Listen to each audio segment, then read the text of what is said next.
CM Dhami ने केंद्रीय मंत्री के साथ राजाजी नेशनल पार्क का किया दौरा। मुख्यमंत्री धामी ने कहा कि राजाजी नेशनल पार्क का ये क्षेत्र पर्यटन हब बनेगा।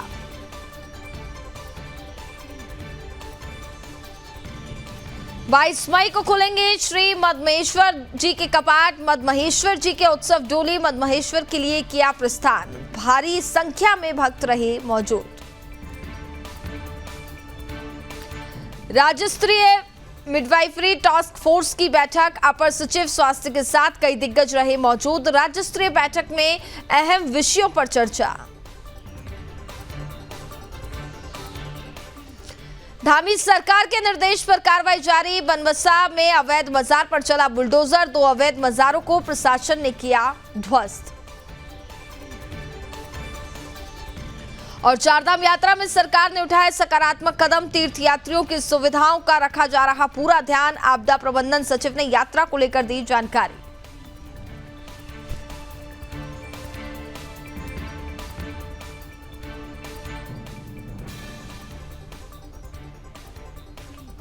चाचा आवाज।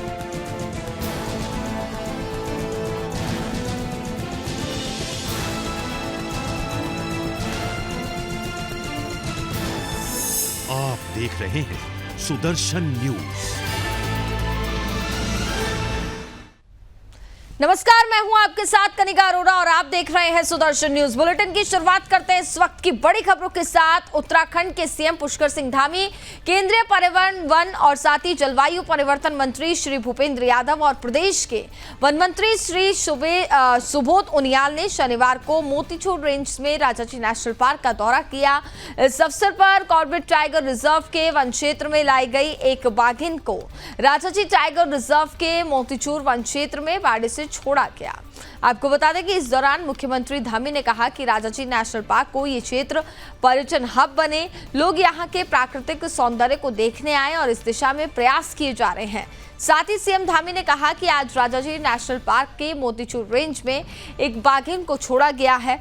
और साथ ही मुख्यमंत्री ने कहा कि इकोलॉजी और साथ ही इकोनॉमी में संतुलन बनाए रखने और पर्यावरण के संरक्षण और साथ ही संवर्धन की दिशा में निरंतर कार्य किए जा रहे हैं।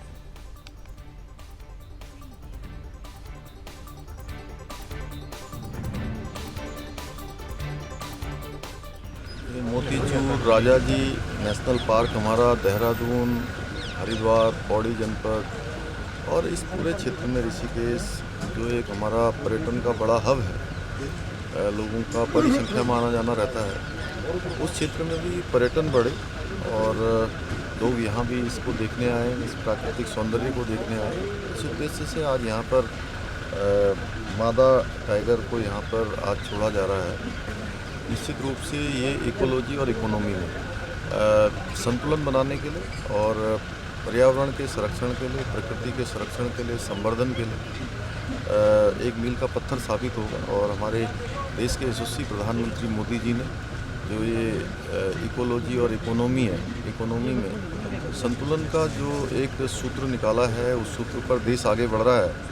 इसमें प्रकृति का संरक्षण भी हो रहा है, संवर्धन भी हो रहा है, हमारा पर्यटन भी बढ़ रहा है और पर्यावरण का संरक्षण भी हो रहा है। तो आज के इस अवसर पर मैं हमारे देश के यशस्वी वन मंत्री जी का, भूपेंद्र यादव जी का बहुत धन्यवाद करता हूँ कि वो इस अवसर पर यहाँ उपलब्ध हैं। उन्होंने अनेक योजनाओं के बारे में और जो वन भूमि से संबंधित हमारे जो यहाँ की कुछ मांगें हैं, कुछ आवश्यकताएँ हैं, उनके संबंध में भी मैंने उनसे बात की है।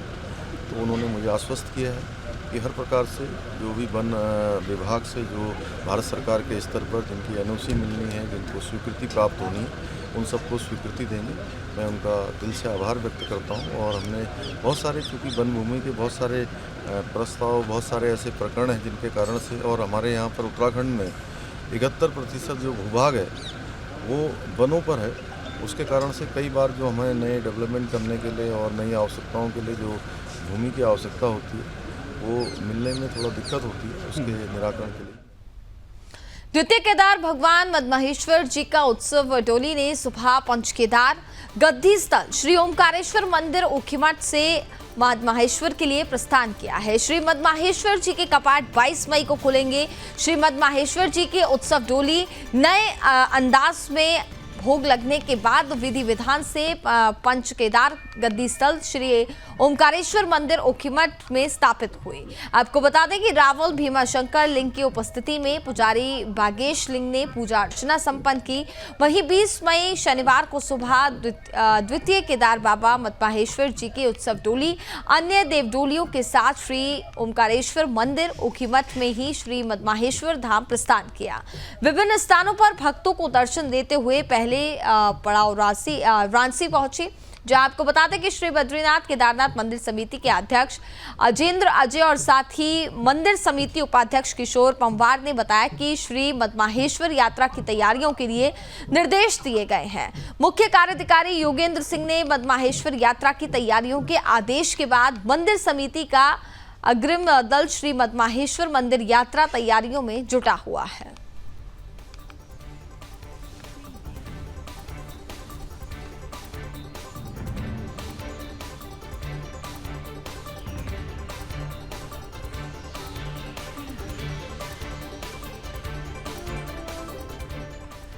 गुरुवार को राष्ट्रीय स्वास्थ्य मिशन स्थित सभागार में अपर सचिव स्वास्थ्य और अपर मिशन निदेशक एनएचएम श्रीमती अमनदीप कौर की अध्यक्षता में बैठक आयोजित की गई। बैठक में प्रसूताओं को सम्मानजनक व बेहतर अनुभव प्रदान किए जाने में आपको बता दें कि मिडवाइफरी की भूमिका का राज्य स्तरीय बैठक पर अहम विषयों पर चर्चा हुई। बैठक में बताया गया कि प्रदेश में केंद्र सरकार के दिशा निर्देश अनुसार जल्द ही नर्स प्रैक्टिशनर और साथ ही मिडवाइफ का प्रथम बैच का प्रशिक्षण प्रारंभ किया जाएगा, जिसके लिए राज्य मिडवाइफरी ट्रेनिंग संस्थान की स्थापना राज्य नर्सिंग कॉलेज देहरादून में की गई है। वर्तमान में मिड लेवल केयर यूनिट जिला चिकित्सालय कोरोनेशन साथी देहरादून में बनाया जा रहा है। आगामी सालों में प्रदेश की विभिन्न चिकित्सा इकाइयों में भी मिड लेवल केयर यूनिट की स्थापना की जाएगी। बैठक के दौरान अपर सचिव ने बताया कि नर्स प्रैक्टिशनर और साथ ही इन मिडवाइफ का नया संवरण तैयार किया जा रहा है, जो महिलाओं पर केंद्रित, सहानुभूतिशील और इसके साथ ही मातृ और नवजात शिशु स्वास्थ्य सेवाओं को प्रदान करने में सक्षम होंगे।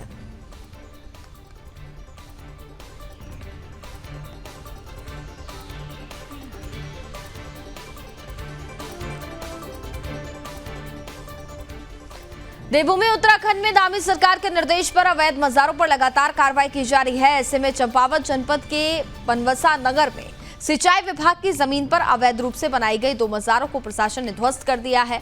सरकारी संपत्ति में किए गए अवैध अतिक्रमण हटाए जाने के लिए लगातार अभियान चलाया जा रहा है और अभियान के तहत चंपावत के थाना बनवसा क्षेत्रांतर्गत और साथ ही उपजिलाधिकारी टनकपुर सुंदर सिंह तोमर और इसके साथ ही क्षेत्राधिकारी टनकपुर के नेतृत्व में अवैध रूप से निर्मित 2 मज़ारों को हटाया गया।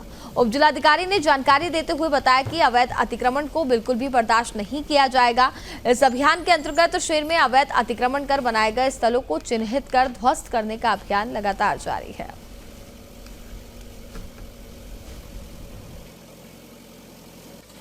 ये यूपी कैनाल के क्षेत्र अंतर्गत बनबसा में जो यूपी इरिगेशन की उसमें थी, तो 2 मजार बनी थी अवैध रूप से। तो इसको आज जो है पुलिस क्षेत्राधिकारी और परिवहन निरीक्षक कोतवाली टनकपुर एसडीओ इरिगेशन और एसओ बनबसा के हमारे द्वारा संयुक्त रूप से एक अभियान चला गया, जिसमें 2 मजारों को जो है रिमूव किया जाएगा। तो अभी आइडेंटिफिकेशन करवा रहे हैं और जहाँ जहाँ भी इस तरह का इलीगल रूप से होगा तो उसको सब जो है रिमूव किया जाएगा। देवभूमि उत्तराखंड में 4 धाम यात्रा को लेकर के उत्तराखंड सरकार की ओर से हर संभव सकारात्मक कदम उठाए गए हैं। इस बार यात्रा की काफी पहले से ही तमाम तैयारियां शुरू कर दी गई थी और यही वजह है कि भारी तादाद में तीर्थयात्रियों के पहुंचने के बावजूद उन्हें हर संभव सुविधाएं मुहैया कराई जा रही हैं। आपदा प्रबंधन सचिव और साथी रंजीत सिन्हा ने कहा कि यात्रा में जो जिले शामिल है वहीं पर मॉक ड्रिल किया गया है और तैयारियों को अच्छे से जांचा और परखा भी गया है। जहां पर जो कमियां रही उनको दूर किया गया। इसके अलावा जोशीमठ में आपदा कंट्रोल रूम बनाया गया है। उन्होंने कहा कि अभी तक 4 धाम यात्रा बिना किसी बाधा के चल रही है। मौसम की खराबी की वजह से कुछ दिक्कतें जरूर आई, लेकिन आपदा प्रबंधन विभाग पूरी तरह से मुस्तैदी के साथ काम कर रहा है।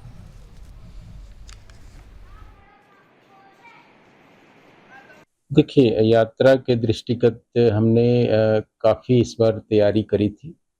एक तो हमने एक जॉइंट कंट्रोल रूम जोशीमठ में स्थापित किया है, जो कि यात्रा के पॉइंट ऑफ व्यू से ही जो यात्री आ रहे हैं संपर्क मार्ग में कोई व्यवधान ना हो, इसके दृष्टिगत वो कंट्रोल रूम सुचारू रूप से चल रहा है।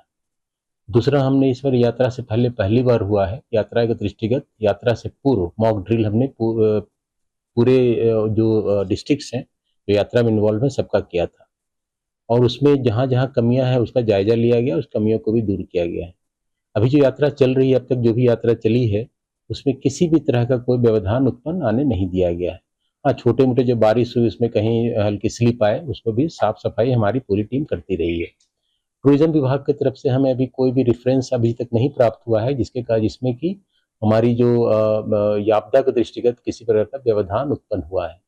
तो मैं ये कह सकता हूँ कि हमारी राज्य सरकार की इसमें जो भी विभाग लगे हुए हैं उनके तरफ से यात्रा में किसी प्रकार के व्यवधान आने नहीं दिया गया है। मेरा पूरी उम्मीद है मुझे कि आगे भी महीनों में जो यात्रा चलेगी। गंगोत्री धाम में भारी संख्या में यात्रियों ने मां गंगा के दर्शन किए और एक महीना पूरा होने पर जिला प्रशासन, गंगा विचार मंच और साथ ही 5 मंदिर समिति, नगर पंचायत गंगोत्री मंदिर समिति, गंगोत्री नेशनल पार्क की टीम गंगा घाट पर स्वच्छता अभियान के दौरान गंगा नदी से कूड़ा करकट निकाल करके स्वच्छता की यहां पर तैयारियां की गई और साथ ही यात्रियों से भी अपील की जा रही है कि स्वच्छता का पूरा ध्यान रखा जाए। गंगोत्री में समुद्र तल से 3140 मीटर की ऊंचाई पर आज मां गंगा जी के किनारों पर वृद्ध स्वच्छता अभियान के तहत 20 बोरे नए पुराने वस्त्र और साथ ही चूड़ी, बिंदी, लिपस्टिक व प्लास्टिक कूड़ा एकत्रित किया गया। भारत सरकार के राष्ट्रीय स्वच्छ गंगा मिशन जल शक्ति मंत्रालय ने 3 मई से 5 जून विश्व पर्यावरण दिवस तक राष्ट्रीय नदी मां गंगा और इसकी सहायक नदियों की स्वच्छता और संरक्षण के प्रति जनमानस में व्यापक जागरूकता के दृष्टिगत बड़े पैमाने पर समूचे देश की नदियों को किनारे कर मिशन लाइफ अभियान के तहत मां गंगा के उद्गम गंगोत्री में समुद्र तल से 3140 मीटर की ऊंचाई पर आज मां गंगा जी के किनारों पर स्वच्छता अभियान चलाया गया। इस दौरान गंगा किनारे साफ सफाई की गई। अभियान में जिलाधिकारी अभिषेक रोहेला भी मौजूद रहे।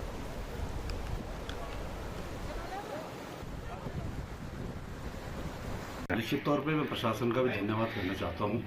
खुद जिलाधिकारी महोदय इसके लिए आया और जिला अधिकारी महोदय, तमाम पुलिस और ITBP के जवान यहाँ पर आए और साथ में अभी जो सफाई अभियान हम लोगों ने चलाया और अभी चलता रहेगा ये शाम तक, तो इसके लिए बहुत बहुत धन्यवाद, बहुत बहुत बधाई देना चाहता हूँ कि प्रशासन इस ओर ध्यान दे रहा है गंगोत्री की तरफ और सफाई के लिए पूरी तत्परता से काम कर रहे हैं और साथ ही यात्रियों की व्यवस्था के लिए भी सारे जो चाहे पुलिस का कर्मी हो चाहे वो मंदिर समिति हो, सभी लोग पूरा साथ दे रहे हैं और आप सब लोग पधारे। गंगोत्री की व्यवस्था बहुत उत्तम है, सुंदर है। आप सबका स्वागत। जय गंगा मैया की। धन्यवाद। आज गंगोत्री धाम में यात्रा व्यवस्थाओं का जायजा लेने के लिए मेरे द्वारा और साथ में जो विभाग हैं उनके प्रतिनिधियों के साथ एक दौरा किया गया है और देखा गया है यात्रा अच्छी चल रही है। एक बड़ी संख्या में श्रद्धालुओं का आगमन गंगोत्री धाम में हो रहा है, तो श्रद्धालुओं के लिए जो व्यवस्थाएं की गई हैं और जो बड़ी संख्या में जो श्रद्धालु आने उनके लिए जो नियंत्रण है भीड़ का, उसके संबंध में विजिट थी। और इसके साथ ही यहाँ पे प्रायः देखा गया है कि कुछ श्रद्धालु गंगा के जल में वस्त्र आदि प्रवाहित कर देते हैं, तो उस प्रवृत्ति को रोकने की आवश्यकता है। लगातार नगर पंचायत के द्वारा यहाँ सफाई के कार्य किए जाते हैं और उसी में यहाँ अधिकारियों के साथ मेरे द्वारा भी प्रतिभाग किया गया है। हमने भी प्रयास किया है कि गंगा की स्वच्छता को बनाए रखने के लिए हम भी अपना प्रयास इसमें करते रहें।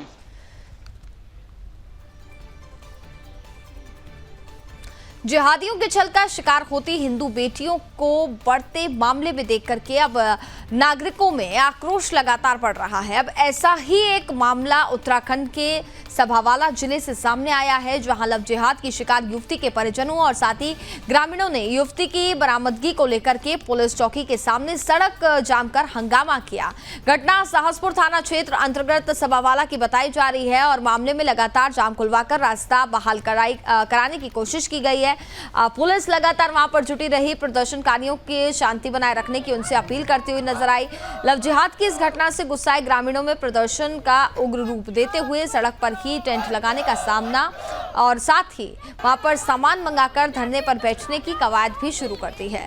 दरअसल ये पूरा मामला सभावाला का ही बताया जा रहा है, जहां एक हिंदू युवती लव जिहाद का शिकार होकर के घर से भाग गई और लड़की के परिजनों द्वारा गुमशुदगी दर्ज कराते हुए लव जिहाद में फंसने की बात कहते हुए देर शाम करीब बताया जा रहा था। गुरुवार की देर शाम से प्रदर्शन कर लड़की की बरामदगी के लिए लगातार पुलिस से कहा जा रहा था, लेकिन युवती की तलाश में जुटी पुलिस युवती तक नहीं पहुंच पाई है, जिसके चलते परिजनों समेत हिंदू संगठन के लोगों ने भारी संख्या में पुलिस चौकी के सामने सड़क जाम कर लव जिहाद बंद करो के समेत जय श्री राम के नारों के जमकर विरोध प्रदर्शन किया। इस दौरान प्रदर्शनकारियों को समझाने पुलिस के अलावा उप जिलाधिकारी विकासनगर और साथ ही बीजेपी विधायक बीजेपी नेता नवीन ठाकुर भी वहां पर दिखाई दिए। बहरहाल मौके पर घंटों से विरोध प्रदर्शन कर रहे लोगों ने एसपी ग्रामीण द्वारा बातचीत कर प्रदर्शन खत्म करा दिया गया।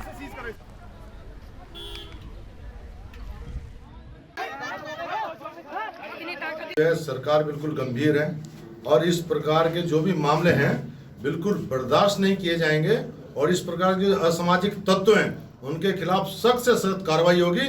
और अभी यहाँ पर सीओ साहब हैं, एसओ सहसपुर हैं, उनसे भी बात की है।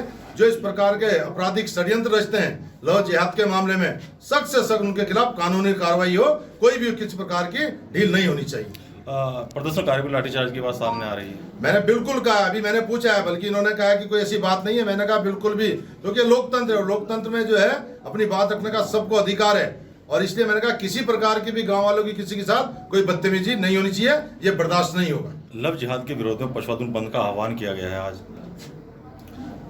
अभी मेरी जानकारी में ये विषय नहीं है, लेकिन इस प्रकार के जो भी मामले हैं उसमें उनके खिलाफ सख्त से सख्त कार्रवाई होगी। इस मामले में माननीय मुख्यमंत्री से भी वार्ता करेंगे। बंद को कितना सपोर्ट करते हैं आप? बंद को सपोर्ट का मतलब इसके कानूनी कार्रवाई के खिलाफ कार्रवाई होनी चाहिए। मैं बिल्कुल इस बात से सहमत हूँ कि बिल्कुल कानूनी कार्रवाई सख्त से सख्त उनके खिलाफ कार्रवाई होनी चाहिए। इस प्रकार के, जैसे मैं कह रहा हूँ, असामाजिक तत्व हैं, कोई भी भाईबंदी नहीं होनी चाहिए, उनके खिलाफ सख्त से सख्त कार्रवाई होनी चाहिए, जो दूसरे लोगों को भी सबक मिले। लड़की की वापसी की क्या उम्मीद जता सकते हैं? अभी गए हैं, सब लोग गए, एक टीम पुलिस की गई हुई है, यहाँ के कुछ लोग भी यहाँ पर गए हैं, लड़की के भाई वगैरह सब लोग गए हैं। अब देखते हैं, संभावना है कि लड़की बहुत जल्दी सबको से वापस आ जाए। देखिए, एक मुकदमा दर्ज हुआ था, इसमें जो सहसपुर थाना क्षेत्र के अंतर्गत इसी में कुछ परिवार की, जो पीड़ित परिवार है, उनकी कुछ अपनी मांगे थी, उसकी वजह से इन लोगों ने थोड़ा सा यहाँ पे धरना प्रदर्शन किया है। तो हमने इनसे फिर वार्तालाप की है और जो भी इनकी मांगे वगैरह है वो हमने बनाया है कि हम इनको विवेचना में सम्मिलित करेंगे। तो अभी इसी की मांग को करके अब हम आगे विवेचना कर रहे हैं, जो भी होगा फैक्ट्स उसमें कार्रवाई की जाए। लव जिहाद केवल इस क्षेत्र में नहीं, पूरे उत्तराखंड में बर्दाश्त नहीं किया जाएगा। धामी सरकार जिस प्रकार लैंड जिहाद के खिलाफ सख्त से सख्त कार्रवाई कर रही है, आप सब लोग देख रहे हैं, उसी प्रकार लव जिहाद के खिलाफ भी सख्त से सख्त कार्रवाई हमारी सरकार करेगी और भविष्य में इस प्रकार की घटनाएं इस क्षेत्र में ना हो, इसको लेकर भी हम व्यापक योजना तैयार कर रहे हैं। और जो असामाजिक तत्व इस प्रकार की घटनाओं को अंजाम देते हैं और जो इसमें सम्मिलित हैं सीधे तौर पर भी और दाएं बाएं से भी जो इसमें सम्मिलित होंगे, उनके खिलाफ भी जांच होगी और उनके खिलाफ भी सख्त से सख्त कार्रवाई की जाएगी, ताकि भविष्य में इस प्रकार की घटना कोई न करे। हमारी बहन बेटियों को इस प्रकार बरगलाकर, बहला फुसलाकर और इस प्रकार के लव जिहाद के जो यहाँ पर मामले बढ़ रहे हैं, उनको जो है भविष्य में हम बर्दाश्त नहीं करेंगे और फिर जो है ये लोग स्वयं करने के अपने आप ही जिम्मेवार होंगे। इनके खिलाफ कानूनी रूप से सख्त कार्रवाई जो है हमारी सरकार द्वारा की जाएगी। खबरों में आगे बढ़ेंगे। गंगोत्री धाम में व्यापार मंडल व्हील चेयर को ठेकेदारी प्रथा में जाने पर व्यापार मंडल ने पुरजोर विरोध करते हुए जोरदार प्रदर्शन किया। Wheel chair Gangotri bus stand से मंदिर तक 400 व्हील चेयर की आवाजाही और साथ ही होने से मंदिर तक पहुंचने वाले यात्रियों को भारी परेशानी का सामना भी करना पड़ रहा है। आपको बता दें कि गंगोत्री धाम बस स्टैंड से मंदिर तक की दूरी 400 मीटर की पैदल मार्ग बताई जाती है, जिसकी चौड़ाई 5 फुट बताई जाती है, पर यात्रियों का आना जाना और साथ में 400 व्हील चेयर मजदूरों को काम पर लगा रखा है। गंगोत्री बस स्टैंड से मंदिर तक आवाजाही कैसे हो पाएगी, नगर पंचायत पर बड़े सवाल खड़े हो रहे हैं। कई बार यात्रियों को चोटें आई, जिसे लेकर के व्यापारियों में आक्रोश भी देखा गया।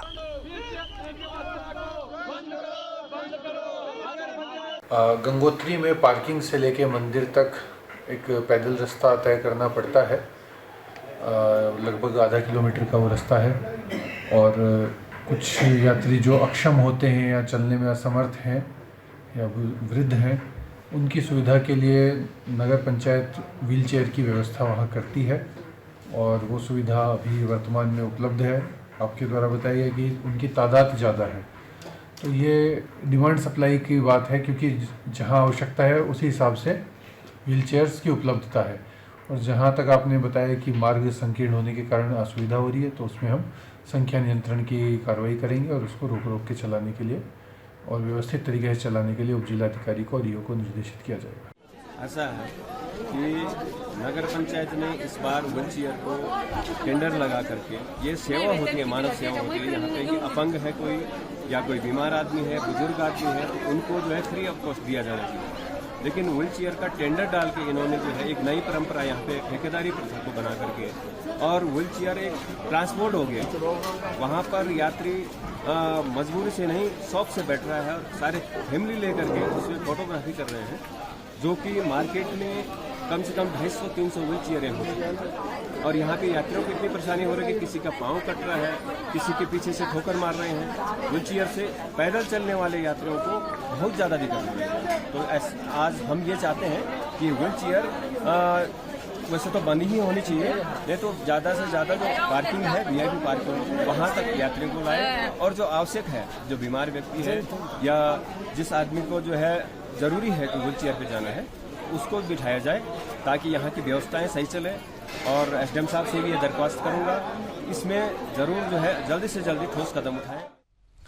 उत्तराखंड में पुलिस प्रशासन को बड़ी कामयाबी हाथ लगी है। आपको बता दें कि एसओजी टीम के अभियान चलाते हुए 50 लाख से ज्यादा के मोबाइल बरामद किए हैं। बरामद मोबाइल खोने के साथ ही चोरी हुए मोबाइल फोन भी बताए जा रहे हैं। एसएसपी ने बरामद हुए मोबाइल उनके सही स्वामियों को सौंप करके उनके चेहरों पर मुस्कान लौटाई है। वहीं पुलिस कार्यालय में खुलासा करते हुए एसएसपी मंजुनाथ टीसी ने बताया कि जिले में बड़े पैमाने पर मोबाइल खोने और साथ ही यहाँ पर चोरी होने की सूचना मिल रही थी, जिस पर एसओजी को मोबाइल बरामद करने की जिम्मेदारी सौंपी गई थी। और एसओजी निरीक्षक विजेंद्र शाह और उनकी टीम ने उधम सिंह नगर, बरेली, रामपुर, पीलीभीत समेत अन्य जिलों से 202 मोबाइल खोज निकाले हैं, जिनकी कीमत 50 लाख रुपए करीब बताई जा रही है। उन्होंने लोगों से आह्वान किया है कि सभी लोग मोबाइल खोने के बाद तत्काल पुलिस को सूचना दें। साहब का निर्देश रहता है कि अपराध मुक्त उत्तराखंड बनाना है, इस दिशा में हम काम करते हैं। तो पुलिसिंग का मतलब केवल बड़ा अपराधों को खोलना या फिर खुलासा करना नहीं होता। एक मध्यम वर्ग का परिवार को हमेशा यही रहता है कि उनका जो छोटे छोटे सामान जो होता है, उसमें मोस्ट इम्पॉर्टेंट पार्ट है आपका मोबाइल फ़ोन। हर व्यक्ति मोबाइल फ़ोन के लिए बहुत अपना जमा पूंजी खरीद के वो जो है स्मार्टफोन खरीदता है। तो हम हमेशा जो भी मोबाइल फ़ोन खोते हैं उन सारे एप्लीकेशंस को रिसीविंग करते हैं उधम सिंह नगर जनपद में, और उसको ट्रैकिंग पर डालते हैं एसओजी के द्वारा। आज एसओजी की टीम द्वारा विगत 3-4 माह से जितने भी एप्लीकेशन आए थे उनमें से मैक्सिमम फ़ोन्स को ट्रेस किया गया है। तो आज जो है इस कार्यक्रम में हमने 202 मोबाइल फ़ोन्स, सारे स्मार्टफोन से लगभग, मतलब इसमें आईफोन्स भी है, सैमसंग भी है, सब कुछ है। कुल मिला के अंदाज़ा 35 लाख के कीमत का स्मार्टफोन्स को 202 स्मार्टफोन्स को रिकवर करके उनके ओनर्स को वापस दे रहे।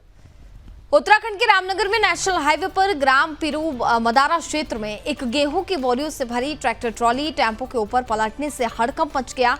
इस दुर्घटना में टेम्पो में चालक सहित 2 लोग सवार थे, जिसमें से टेम्पो चालक गंभीर रूप से घायल हो गया, जबकि दूसरा यात्री सुरक्षित है। घटना के बाद आसपास पर मौजूद लोगों और साथ ही पुलिस ने घायल टेम्पो चालक को उपचार के लिए रामनगर के सरकारी अस्पताल में भर्ती कराया।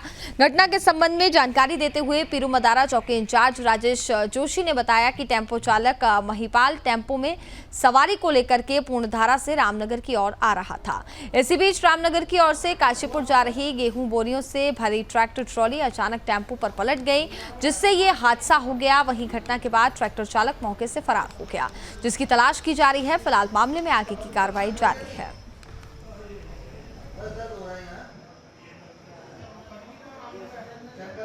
सर, ये मेरे फ़ोन आया था घर पे, ये पापा के फ़ोन से आया था। तो उन्होंने मुझसे पूछा कि आप महिपाल लड़के बोल रहे हैं? मैंने कहा सर हाँ। तो उन्होंने कहा आपके पापा का एक्सीडेंट हो गया है पीमदारा रोड पर, ठीक है। तो यहाँ पर आया मैं सिविल हॉस्पिटल, तो यहाँ लोग थे। उन्होंने फिर अपने पापा के नंबर पर कॉल करी मैंने, तो उन्होंने उठाया फ़ोन। तो उन्होंने कि आप मैंने परिचित हुआ उनसे मैं, तो उन्होंने वो फ़ोन दिया उनका, और उन्होंने बताया कि जा रहे सवारी थी इसमें, एक जा रहे थे टेम्पो लेकर के, एक गन्ने धान की ट्रॉली भरी थी लिमिट से ज़्यादा, वो इस पर उल्टी हो गई, जिस कारण ये टेम्पो से गिरे। क्या हुआ पता नहीं चोट ज़्यादा है। मसूरी में नगर पालिका मसूरी की तरफ से मसूरी के स्थापना दिवस के 200 साल पूरे होने पर टाउन हॉल पर कार्यक्रम आयोजित किया गया। कार्यक्रम में बतौर मुख्य अतिथि लेफ्टिनेंट जनरल सेवानिवृत्त अनिल कुमार भट्ट, पूर्व डायरेक्टर जनरल मिलिट्री ऑपरेशंस और साथ ही उत्तराखंड के पर्यटन मंत्री सतपाल महाराज ने दीप प्रज्वलित कर कार्यक्रम का शुभारंभ किया। इस मौके पर देहरादून के मेयर सुनील उनियाल गामा भी यहां पर मौजूद रहे। कार्यक्रम में शहर के लिए विशेष योगदान दिए जाने वाले लोगों को सम्मानित किया गया। वहीं पर्यटन मंत्री सतपाल महाराज ने कहा कि मसूरी के 200 साल पूरे होने पर मसूरी नगरपालिका की तरफ से स्थापना दिवस मनाया जा रहा है। उन्होंने ये भी कहा कि पहाड़ों की रानी मसूरी काफी सुंदर हिल स्टेशन है और यहाँ पर पर्यटन के क्षेत्र में विकास किए जाने को लेकर के और काम करने की जरूरत है। यहाँ के ऐतिहासिक स्थानों पर संरक्षण किया जाना है और इसके साथ ही सतपाल महाराज ने कहा कि मसूरी के ऐतिहासिक धरोहरी को बचाना जरूरी है। अगर ये धरोहर खत्म हो जाएगी तो इतिहास नहीं बचेगा। मसूरी के 200 साल को राज्य सरकार बड़े स्तर पर मनाने का प्रयास करेगी। पर्यटन मंत्री सतपाल महाराज ने कहा कि चारधाम यात्रा सफलतापूर्वक चल रही है और मौसम भी काफी ठीक हो गया है। पिछले दिनों मौसम खराब होने से यात्रा में काफी दिक्कतें आई थी। साथ ही उन्होंने कहा कि राज्य सरकार की तरफ से चारधाम यात्रियों को हर संभव सुविधा उपलब्ध कराई जा रही है। मसूरी में बाइसेंटेनल सेलिब्रेशंस बनाई जा रही हैं और उसमें हम यहाँ पर शिरकत करने आए हैं। बहुत अच्छा कार्यक्रम है। इसमें यहाँ पर जिन्होंने मसूरी को इस्टेब्लिश किया था यंग ने, उनके परिवार वाले यहाँ आए हुए हैं और अब यहाँ पर अपना वंशावली बता रहे हैं, क्या क्या काम किए गए। और निश्चित रूप में जो हमारी हेरिटेज है, जो हमारा सुंदर मसूरी है, पहाड़ों की जो रानी है, इसको आगे ले जाना है, टूरिज्म को और बढ़ाना है और यहाँ के स्थलों की संरक्षण करना है। जो हेरिटेज प्रॉपर्टी हमारी है उसका संरक्षण करना बहुत आवश्यक है। ये धरोहर चली जाएगी तो हम इतिहास को याद नहीं कर पाएंगे। और जो मसूरी नगर पालिका है, उनके अध्यक्ष को, उनकी पूरी टीम को बहुत बहुत उनको बधाई, शुभकामना देता हूँ कि उन्होंने 200 वर्ष पूरे होने पर मसूरी का जो इतिहास है और मसूरी के इतिहास के साथ साथ जिन्होंने मसूरी यहाँ बसाई है उन लोगों को भी यहाँ निमंत्रण दिया है। निश्चित रूप से मसूरी जिस समय बसी थी और आज की मसूरी में जो है उसमें गिने चुने गिनती के लोग यहाँ हुआ करते थे, लेकिन आज जो मसूरी है, मसूरी हमारे पूरे भारतवर्ष में जो है मसूरी लोग घूमना चाहते हैं, मसूरी देखना चाहते हैं। और ये हमारा सौभाग्य है कि उत्तराखंड देवभूमि देहरादून में जो है हमारी मसूरी बसी है। मैं उनको भी बहुत बहुत बधाई, शुभकामना देता हूँ जिन्होंने ये मसूरी बसाई है। और जो आयोजक हैं हमारे नगर पालिका के द्वारा ये आयोजन किया जा रहा है, मैं अनुज गुप्ता जी को, सभी अधिकारियों को, सभी पार्षदगणों को बहुत बहुत बधाई, शुभकामना देता हूं कि आपने 200 वर्ष का जो इतिहास है वो यहाँ जनता के बीच में रखा। चतुर्थ केदार भगवान श्री रुद्रनाथ मंदिर के कपाट आज सुबह विधि विधान के साथ खोले गए। ग्रीष्मकाल 6 महीने तक मंदिर में भगवान रुद्रनाथ जी के दर्शन होंगे। पुजारी जनार्दन प्रसाद तिवारी ने बताया कि इस अवसर पर बड़ी संख्या में श्रद्धालु रुद्रनाथ पहुंचे थे। और आपको बता दें कि साथ ही श्री हेमकुंड साहिब ओप लोकपाल तीर्थ लक्ष्मण जो कि मंदिर के कपाट खोले गए। प्रसिद्ध गुरुद्वारा हेमकुंड साहिब की यात्रा शुरू हो गई है और आज सुबह 10 बजे से आपको बता दें कि जो बोले सोनिहाल सत्र श्री अकाल के उद्घोष के बीच गुरुद्वारा श्री हेमकुंड साहिब के द्वार खोल दिए गए।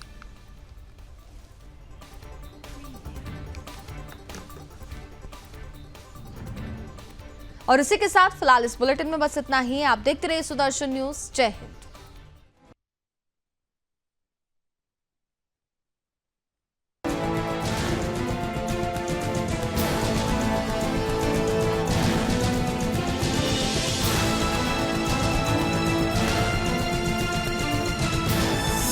आप देख रहे हैं सुदर्शन न्यूज।